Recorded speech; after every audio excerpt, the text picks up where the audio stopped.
সিলেটের মুরারীচাঁদ MC college ছাত্রাবাসে তরুণীকে দল বেঁধে ধর্ষণ মামলায় এক আসামিকে মৃত্যুদণ্ড দেওয়া হয়েছে। অপর ৩ আসামিকে যাবজ্জীবন কারাদণ্ড দিয়েছে আদালত। তারা সবাই নিষিদ্ধ ছাত্রলীগের নেতাকর্মী। রায় সন্তোষ জানিয়েছেন রাষ্ট্রপক্ষের আইনজীবী। তবে বাদীপক্ষের আইনজীবীরা উচ্চ আদালতে যাওয়ার কথা বলেছেন।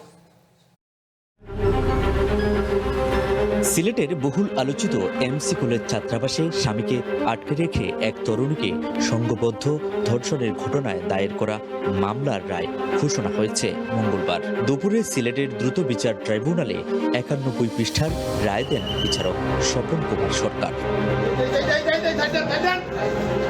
রায়ে প্রধান আসামি সাইফুর রহমানকে মৃত্যুদণ্ড এবং অর্জুন লস্কর, তারিকুল ইসলাম তারিক ও শাহ মাহবুবুর রহমান রনিকে যাবজ্জীবন কারাদণ্ড দেয়া হয়। অপর 4 আসামিকে বেকসুর খালাস দেয় আদালত।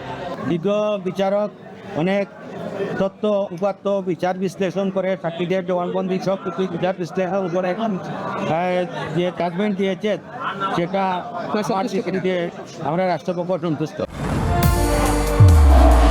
নির্মাণে নাম্বার 1 শাহ সিমেন্ট। তবে বাদীপক্ষের আইনজীবী বলছেন উচ্চ আদালতে আপিল করবেন। আসামির নাম বলে নাই, প্রতিকূল স্তরীকে সমর্থন করে নেয়, তারপরে এটা অর্ডার আমরা সংক্ষুব্ধ, আমরা উচ্চ আদালতে যাব। এদিকে এ রায় কার্যকর হলে ভবিষ্যতে এ ধরনের অপরাধ দমনে ইতিবাচক ভূমিকা রাখবে বলছেন সাধারণ মানুষ। ন্যায্য রায় হয়েছে, এদের শাস্তি হওয়া উচিত।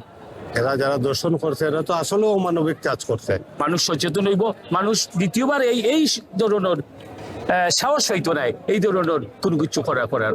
2020 সালের 25শে সেপ্টেম্বর সিলেটের এমসি কলেজ ছাত্রাবাসে স্বামীর সঙ্গে ঘুরতে যান ওই তরুণী। ওই সময় কিছু যুবক স্বামীর সামনে দল বেঁধে তাকে ধর্ষণ করে। 2021 সালের 3 ডিসেম্বর 8 জনের বিরুদ্ধে অভিযোগপত্র দাখিল হয়। মামলায় মোট 25 জন সাক্ষী আদালতে সাক্ষ্য দিয়েছেন।